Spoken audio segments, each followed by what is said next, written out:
la peur, c'est mon assurance vie. Tu veux qu'on recommence tout? Voilà. Non, je rigole. Non, c'est juste pour que les gens me reconnaissent. Ok. Ah oui. Et puis, pour toute la salle, du coup, ils ont pensé que je prenais un risque énorme. Ok.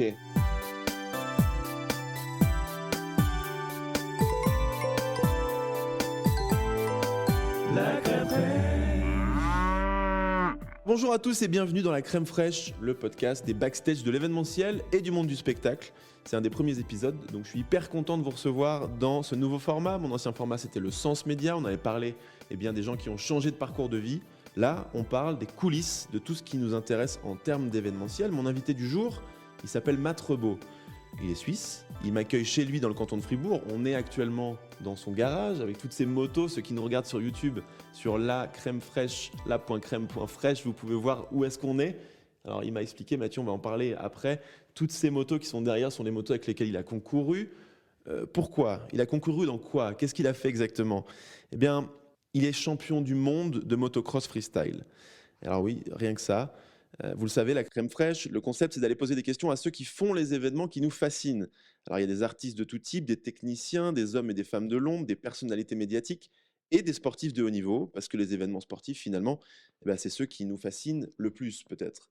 Alors aujourd'hui, un champion du monde de motocross freestyle, c'est le premier pilote non américain à avoir gagné les X Games aux États-Unis.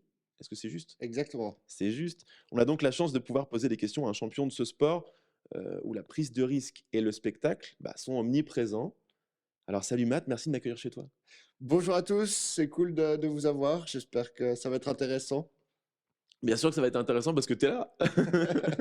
Donc du coup, je sais pas, est-ce que avant que je commence ces interviews, voilà, je vous invite à aller voir quand même sur YouTube où on est parce que c'est cool. Alors il y a toutes les motos qui sont derrière. Est-ce que tu peux dire juste un petit mot sur ce qu'elles représentent pour toi ces motos? Du coup, j'ai eu la chance de pouvoir garder quelques motos qui ont été spéciales dans ma carrière. Donc, ma première moto, après aussi le passage du motocross au motocross freestyle. Donc, j'ai gardé ma dernière moto de motocross parce que c'est de là d'où je viens.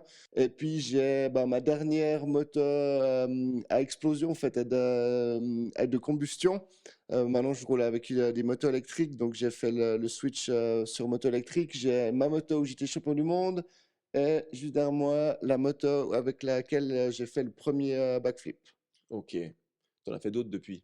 J'en ai fait beaucoup, mais disons que avec cette moto, c'était vraiment ça qui a lancé ma carrière. J'étais le premier pilote européen à faire un backflip sur un événement. Okay. Et puis, c'était vraiment un moment spécial de ma carrière, donc je l'ai gardé.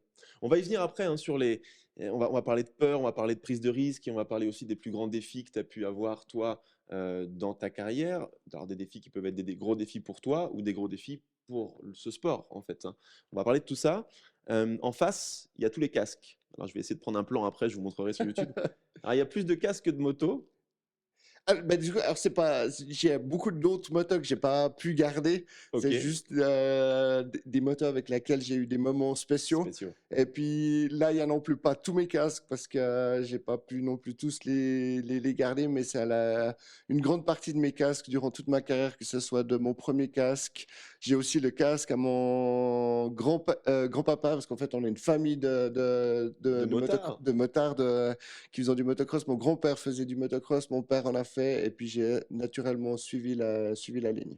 On commence avec la première interview, la première question que je pose à tous mes invités, puisque ce podcast-là, il sort le dimanche soir. Si toi aussi tu n'aimes pas les dimanches soirs, rassure-toi, tu n'es pas seul. Moi aussi, et peut-être que c'est pareil pour mon invité. On va lui demander. C'est la question du dimanche. Et cette bonne humeur de publicité des années 90 est très malaisante, je suis d'accord. Du coup, qu'est-ce que tu fais d'habitude le dimanche soir, toi?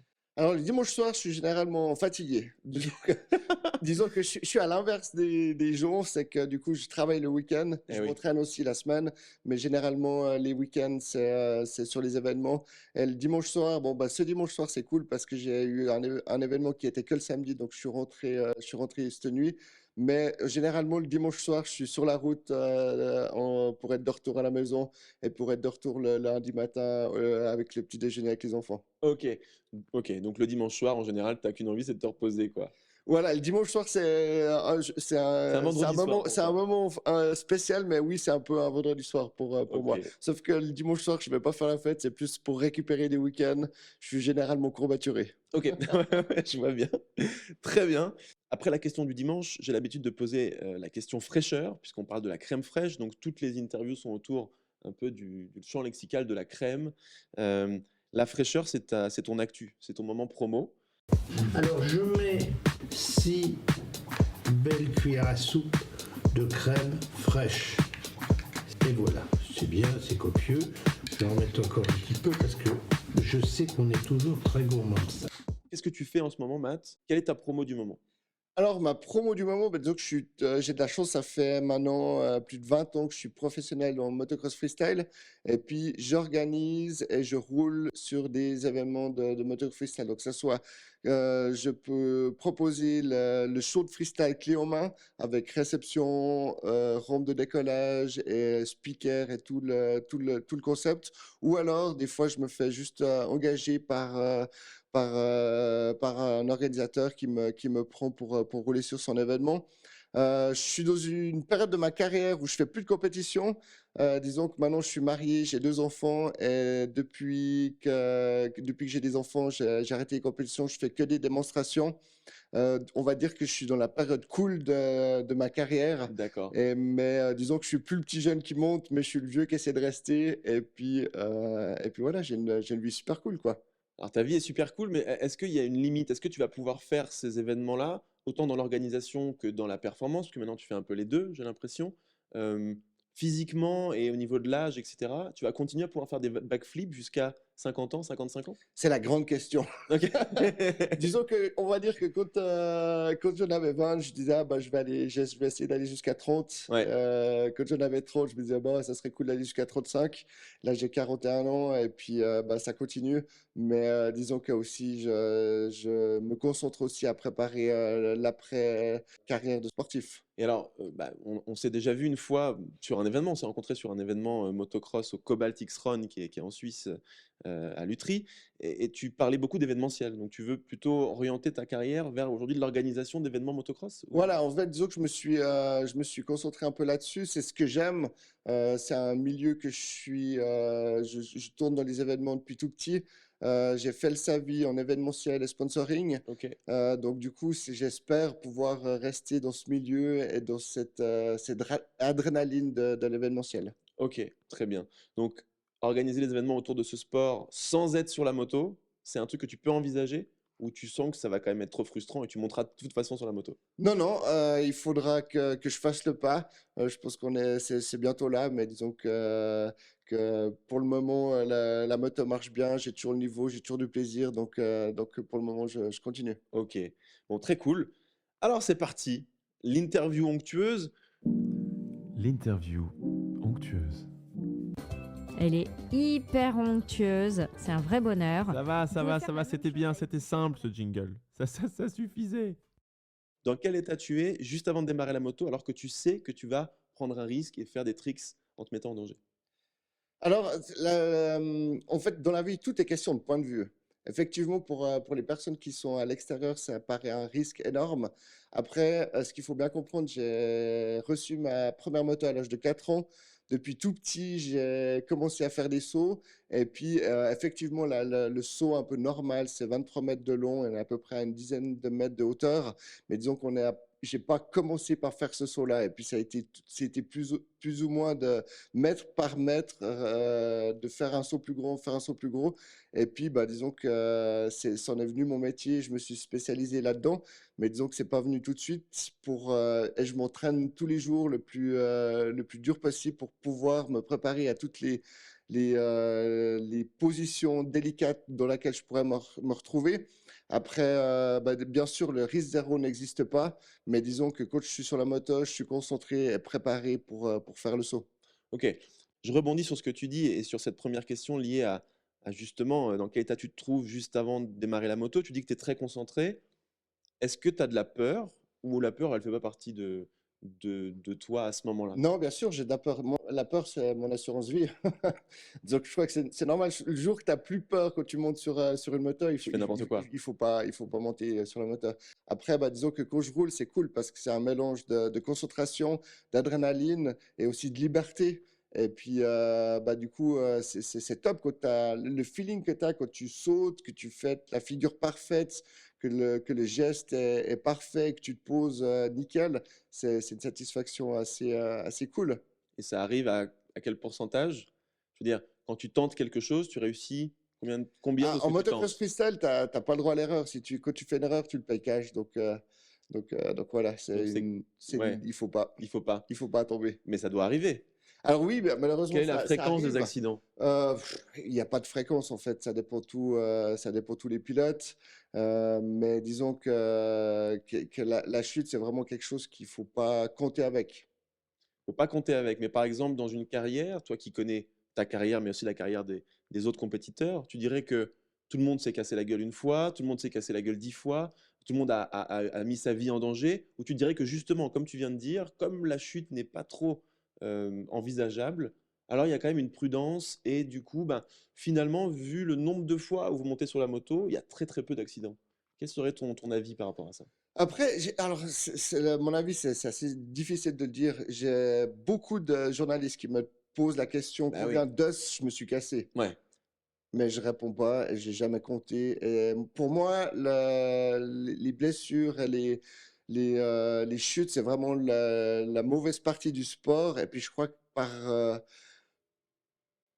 j'aime pas trop en parler et puis je préfère qu'on parle des figures que j'ai inventées et des performances sportives que j'ai fait, plus que combien de fois je suis tombé, combien de fois, Mais tu qu'est-ce qui comprends s'est qu'on puisse, passé. qu'on puisse avoir envie de connaître ça, tu vois. Oui, mais après, je pense que après, je trouve, c'est un peu comme si tu demandes à un écrivain combien de fautes d'orthographe tu as fait Ok, dans ta carrière. je vois tout C'est à la même fait. C'est chose. une super belle métaphore. Ok, mais alors du coup, tu disais qu'il y avait une grande part de préparation, de la préparation qui est du coup quotidienne, etc. Ça m'intéresse de me dire, ok, avant de faire le backflip, combien de fois tu l'as tenté dans des conditions, je veux dire, de test, où il y a peut-être des choses gonflables? Comment ça se passe? Ton approche par rapport à ce trick hyper important dans ta carrière, qui est le backflip? Alors en fait, pour le backflip, on s'entraîne dans un bac en mousse. C'est comme en gymnastique, en fait, c'est comme une piscine remplie de blocs de mousse où on saute avec la moto. Ouais. Et puis, on fait jusqu'à ce qu'on maîtrise la rotation, jusqu'à ce qu'on maîtrise vraiment tout le geste et que ça vient, qu'on ait tous les automatismes pour la figure. Et puis après, une fois que c'est bon, on peut y aller. Combien de temps ça prend? Bah, alors ça, c'est le temps est à chacun. Moi, je sais que j'avais fait près de 60 backflips réussis dans la mousse avant de faire mon premier sur la terre. Et une fois que tu le passes une fois, il y a un déblocage mental où tu sais que c'est bon? Ou est-ce qu'il en faut quand même pas mal avant que Non, tu sois confiant? il en faut beaucoup avant d'être vraiment conscient. Et puis après, bah, ça, c'est aussi une chose. C'est pas parce que j'en ai déjà fait des milliers que c'est dans la poche. Ok. Je crois que le sport m'a appris ça. C'est pas parce qu'il y arrive une fois que tu vas tout le temps y arriver. Et puis, bah, du coup, chaque fois que tu repars quasiment à zéro. Et puis, faut pas, c'est jamais acquis. Le truc, tu parles du backflip comme étant quelque chose d'important, mais est-ce que tu as un défi ou un challenge personnel que tu as été hyper content de réaliser dans ta carrière? J'imagine que le fait de devenir champion du monde, c'est quand même un Graal et quelque chose d'important pour toi, mais quel a été ton plus grand défi dans ta carrière sportive? Bon, le plus grand, il y a pas un plus grand, je crois que c'est un tout.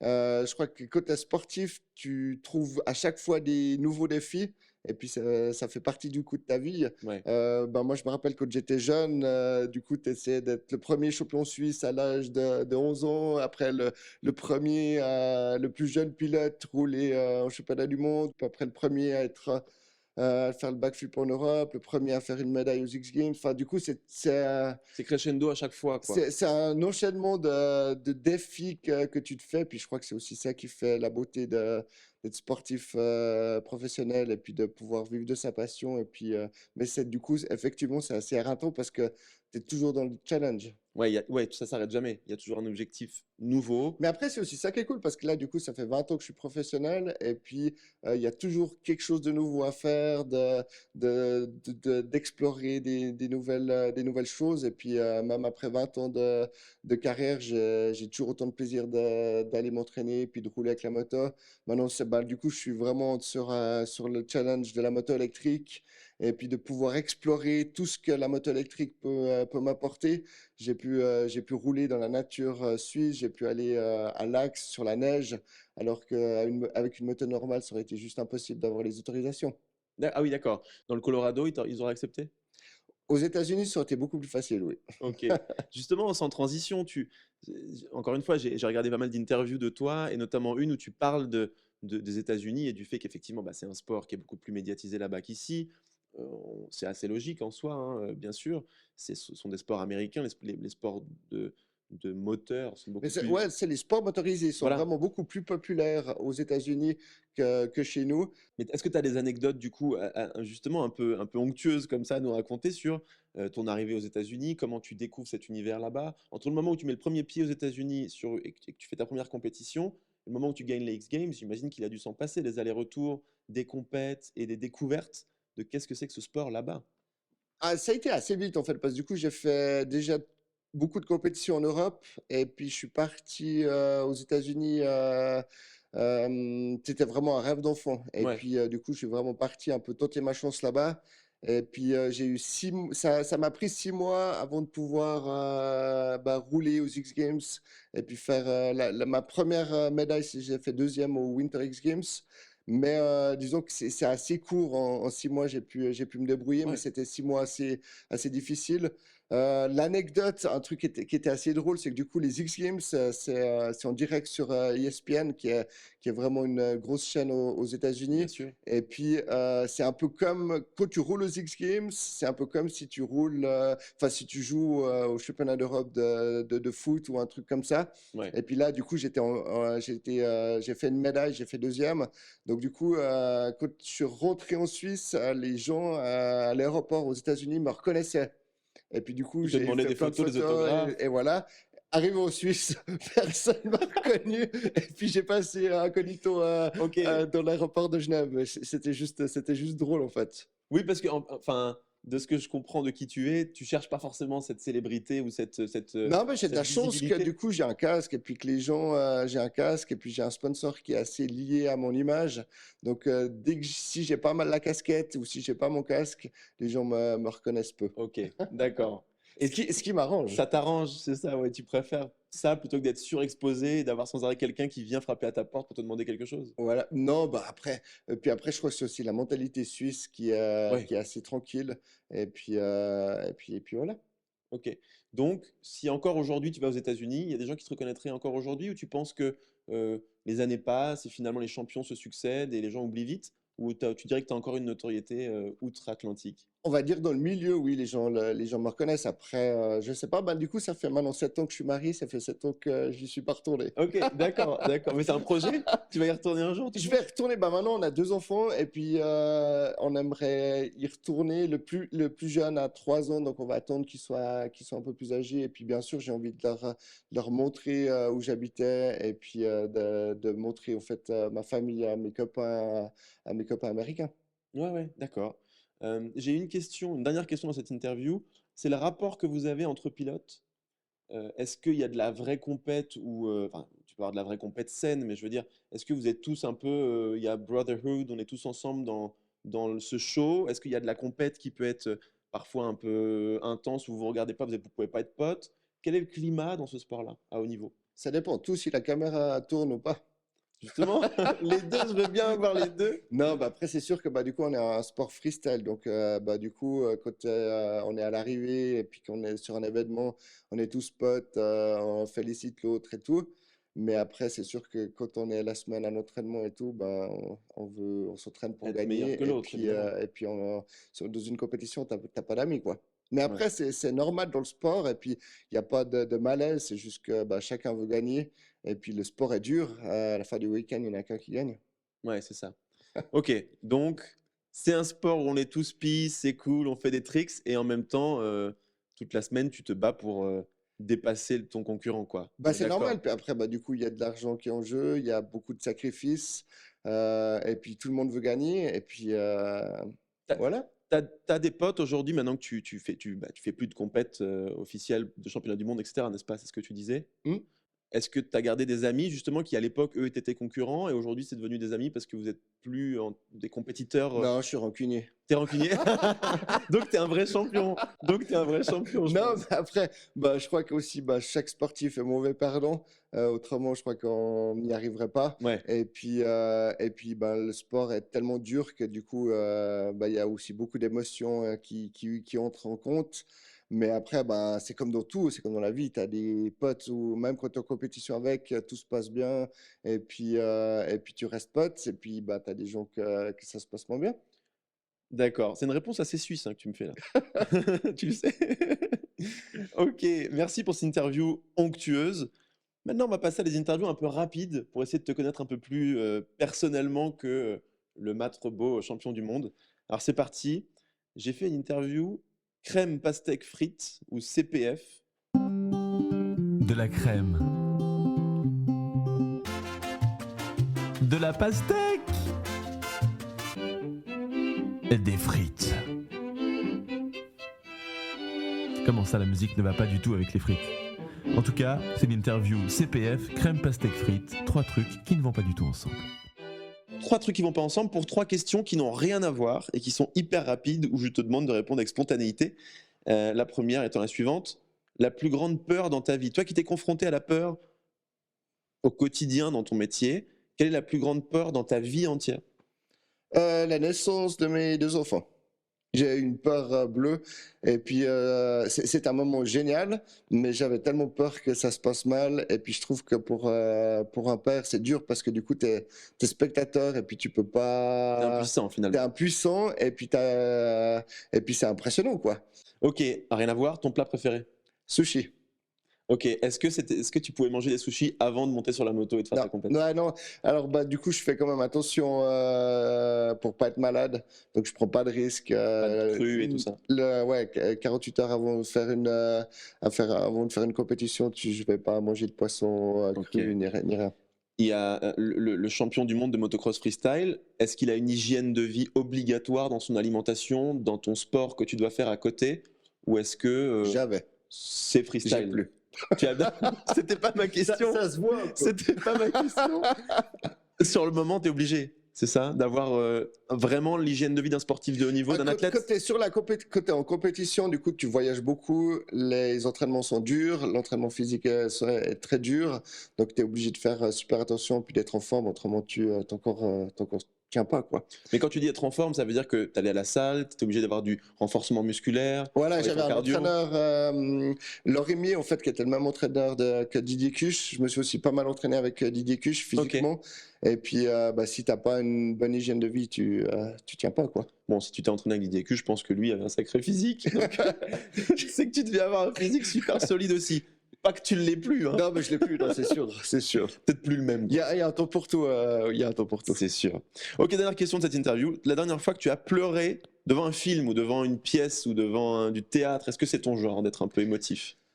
Alors, en fait, c'est marrant parce que avant, pas du tout. Ok. Et puis, depuis que j'ai les enfants, je suis beaucoup plus émotif. Et dès que s'il y a des choses qui touchent à la famille, aux enfants, je peux être, Ouais, assez vite touché. je peux être assez vite touché. Alors que avant d'avoir des enfants, non, pas du tout. Ouais, ok, je comprends. Donc un exemple précis d'un truc qui t'a touché? D'un truc dont tu te rappelles? Bah là, on voit tellement de choses horribles à la télévision. Ah ouais, ok. Que du coup, là, bah oui, ça me touche et je pense à ces familles qui vivent ça et que ça me fait vraiment mal. Alors que quand j'avais 20 ans, j'aurais vu ça, je dirais, ah bah ouais, c'est triste, mais j'aurais été beaucoup moins touché. Très bien, merci pour ton honnêteté.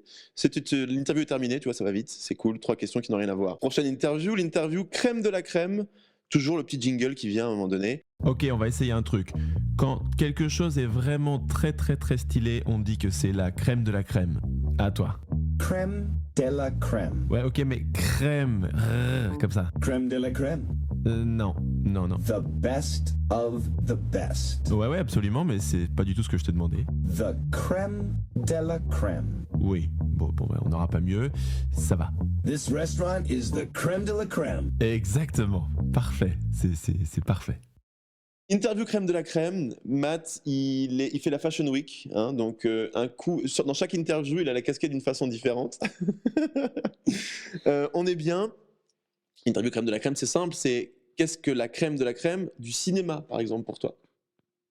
Je suis pas très cinéma. Alors attends, ça peut être un film, ça peut être un réalisateur, ça peut être un souvenir. Je suis fan de James Bond. Ok. Et pour les séries, même si c'est un peu ringard maintenant, je suis fan de Kaamelott. Ah ouais, Kaamelott. Très bien, très cool. Crème de la musique. Qu'est-ce que tu écoutes comme musique ou qu'est-ce qui est pour toi le groupe, le band, l'artiste? Moi, je suis un peu ringard aussi, où je suis monstre fan de rock. Et puis, bien sûr, AC/DC. Ouais, mais ça, c'est peut-être parce que tu as été dans cet univers de moto où j'ai animé un événement motocross, je me suis dit, qu'est-ce que je vais mettre? Metallica, CDC, obligatoirement. Voilà, ça marche. Ça marche. Ouais. Et du coup, tu confirmes que c'est des sons qui t'ont accompagné finalement un peu toute ta vie. Complètement. Puis après, du coup, il y a souvent ça sur les événements. Donc, c'est aussi souvent allié à des moments. À des émotions, Voilà, à des choses que tu peux ressentir. Ok, à une atmosphère. Très bien. La crème de l'extrême prise de risque. Une idole dans ton sport, Mais tu sais que je quelque suis chose vraiment d'autre. pas en admiration devant la prise de risque. Je pense pas que c'est ça qui est cool. Par contre, je suis en admiration quand tu maîtrises le risque que tu prends, en fait. C'est ça que je trouve qui est beau. Ok. C'est que pour les gens qui sont pas initiés, ils se disent, ah, mais ça, c'est une prise de risque énorme. Mais que quand tu as un athlète qui s'est entraîné, qui a bossé le mouvement, qui connaît vraiment tout, qui a vérifié la moto, qui connaît la rampe, qui connaît le truc, du coup, le risque, il est moindre. Il est Puis, moindre. si tu veux justement une anecdote, un truc que je trouve assez drôle, c'est que j'ai fait mon premier backflip au Super S de Genève. Et puis, c'était la première fois qu'un pilote européen faisait le backflip. J'avais 22 ans.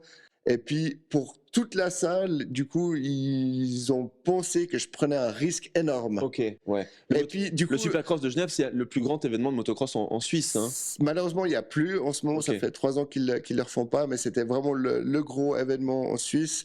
Il y a 30 000 personnes qui sont présentes. Enfin, c'est vraiment le gros truc. Et puis, du coup, tout le monde était c'était le début du backflip. Donc, il y avait plein de gens qui disaient, ah, mais le backflip, c'est beaucoup trop dangereux avec une moto qui pèse 110 kilos, c'est beaucoup trop dangereux. C'était vraiment un gros truc avec tout le monde qui me disait pendant l'après-midi, ouais, mais tu vas le faire, que tu te sens bien et tout. Et je crois que dans la salle, tout le monde avait peur pour moi. En plus, ils avaient joué le jeu pour vraiment faire le spectacle, de couper Ouais. la musique. Le Il cérémonial. doit se concentrer et tout. Et puis, ce qui était marrant pour moi, c'est que j'étais un peu là, au milieu, sur ma moto. J'étais là, ouais, mais vous inquiétez pas, je vais y arriver, quoi. Ouais, j'ai déjà passé, c'est bon. Et puis, je suis parti. Alors, c'est sûr que tu as la pression parce que du coup, tu as devant le public. Il y avait tout d'un coup plus de bruit dans la salle. C'était quand même une figure difficile. Donc, c'était chaud. Mais disons que pour moi, ça aurait été plus surprise si je le loupais Ok. que de l'avoir réussi. Donc, quand tu pars avec cette mentalité-là, j'imagine que c'est parce que tu es prêt. Du coup, je l'avais vraiment entraîné. J'étais prêt. C'était ma rampe. On avait vraiment tout calculé. Et puis, vraiment, avant de partir, pour moi, c'était plus bon, maintenant, j'y vais. Comme ça, c'est fait. Ouais. Mais c'était Ouais. pas je vais au casse-pipe, quoi. Ok. Justement, tu dis que l'extrême ou la prise de risque n'est pas forcément quelque chose que tu admires, mais plutôt la maîtrise de cette prise de risque. Voilà. Moi, je pense à tous ces sports qui sont sponsorisés par Red Bull. C'est pas pour faire de la promo pour Red Bull, mais c'est vrai que c'est une marque qui suit tellement de sports extrêmes. Est-ce qu'il y a des fois où tu te dis, si j'avais pas fait mon sport, les mecs qui sautent du cliff diving, qui sautent de très très haut dans l'eau ou du ski ou autre chose, est-ce qu'il y a un sport comme ça qui, toi, te plaît ou t'attire, qui serait pas le motocross freestyle? C'est difficile parce qu'en fait, depuis tout petit, j'ai baigné dans ce monde et puis j'ai adoré. Donc en fait, pour moi, rouler avec une moto, sauter avec une moto, j'y ai vraiment. C'est le truc. C'est le truc. Ok. Et puis après, pour ta vision de dire Red Bull, ils sponsorisent les sports à risque, pas vraiment en fait. Maintenant, ils sont vraiment dans tous les sports, quasiment Red Bull. Et puis ce qui est vraiment cool avec Red Bull, c'est que quand tu as un projet, comme j'ai voulu faire un rêve d'enfant, d'aller rouler à l'axe, tu as des gens professionnels qui sont derrière toi et puis qui t'aident à réaliser ces projets. Et puis il y a beaucoup de gens qui pensent, ah mais Red Bull, ils poussent les athlètes. Mais en fait, pas du tout. Ils nous Ouais. retiennent. Ok. En fait, c'est impressionnant. C'est que du coup, les gens, ils ont vraiment une mauvaise image. C'est que quand tu es à Red Bull, que tu pars, tous les projets que j'ai proposés à Red Bull, il y a plein de fois où Red Bull m'a dit non, non, là, c'est trop risqué. On Ok. veut pas aller dans cette direction. Et puis, par contre, ce qui est vraiment cool, c'est que quand ils sont d'accord de t'accompagner, tu bosses avec des professionnels et ils essaient de te mettre dans les meilleures conditions pour que Pour tu puisses y réaliser arriver. la chose. Et ils contrôlent aussi que justement tu maîtrises le danger auquel tu vas te confronter. Ok, très cool. Dernière question de cette interview crème de la crème. C'est quoi la crème de la crème du fun, de la convivialité, le moment où tu es là, ah ouais, là c'est cool, tu vois? Être à la maison avec les enfants, mon épouse. Ok, ton foyer, Y a ta rien de maison, mieux. il n'y a rien de mieux. Et il y a 10 ans? Il y a plus que 10 ans en fait. On va dire, il y a 20 ans, ça aurait été d'être, je sais pas, dans le désert californien, à sauter de dune en dune, ou des choses Sur une moto? Sur une moto, ouais. Ok, tu l'as fait? Oui, je l'ai fait, ouais. Dans le désert californien? Oui.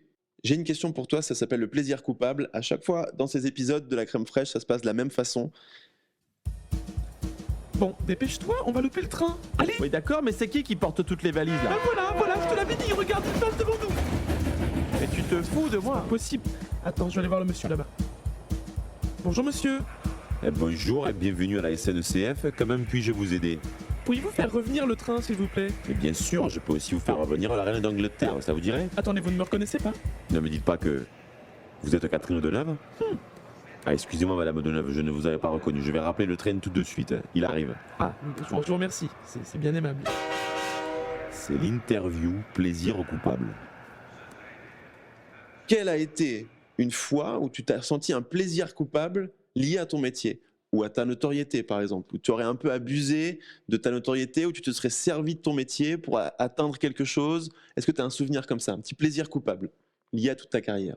Un plaisir coupable. Après, bah, c'est sûr que quand tout d'un coup, t'as fait un bon résultat où les gens te connaissent et tout, bah, tu as un peu tendance à avoir des facilités, que ça soit tout d'un coup commander plus vite une boisson au bar parce que les gens, ils n'osent pas te passer devant et puis que tu vas Ok. direct. Enfin, voilà quoi. Après, des fois, sur les événements, bah, t'es vite, sans le faire exprès, t'as vite tout d'un coup des petits privilèges que les autres n'ont pas, quoi.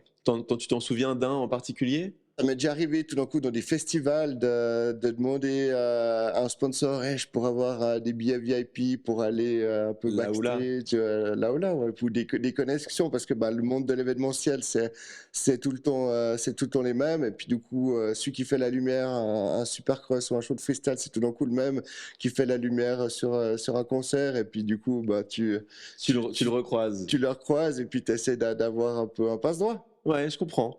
Tu te sens coupable ou c'est ok? Non, il n'y a jamais rien eu de grave. Non, non, voilà.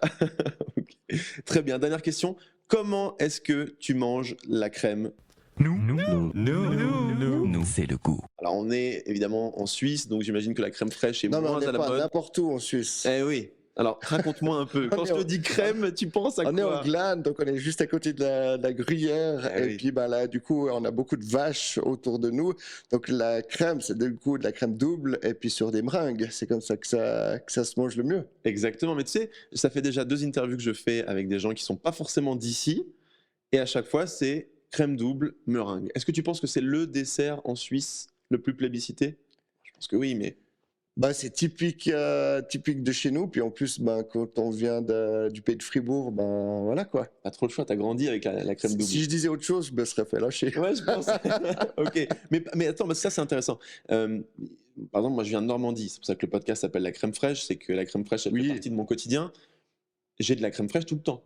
Tout le temps dans mon frigo. Ça fait partie de. Tu sais, on parle toujours. Qu'est-ce que tu as dans ton frigo? La base, tu vois, du pain, du beurre, j'en sais rien. Moi, il y a toujours de la crème fraîche. Je connais plein de gens qui sont normands et qui n'en ont pas dans leur frigo. Ils en mangent de temps en temps, mais c'est pas une priorité. Toi, Non, tu alors, manges de la crème double tous les jours? Non, j'en ai pas dans le frigo. Et puis c'est justement pour les événements spéciaux où on se fait un dessert Ouais. Typique. meringue, crème double, quoi. Voilà, donc ça fait pas partie non plus de ton quotidien. C'est comme la fondue, j'en mange pas tous les jours, quoi. J'en mange seulement quelques fois par année. En station l'hiver? En station l'hiver, dès qu'il y a la première neige, voilà quoi. Ok. Très bien. Ça, c'est sûr. Dès qu'il y a la première neige, Fondu. le soir, on mange une petite fondue pour se mettre dans l'ambiance. Ouais, je pense qu'on peut se quitter là-dessus, puisque c'est dans pas longtemps les premières neiges. Tu l'as coup de main? Tu m'enverras un petit message. Matt, merci pour cette interview. Elle est Nickel. terminée. Merci. Je te souhaite tout de bon pour les prochains événements. Pareillement. Merci de m'avoir reçu chez toi.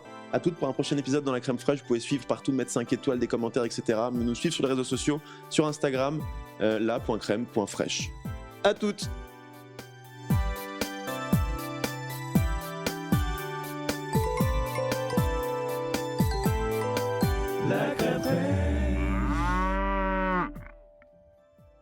Merci d'avoir écouté cet épisode de la crème fraîche. Rendez-vous la semaine prochaine avec un nouvel invité.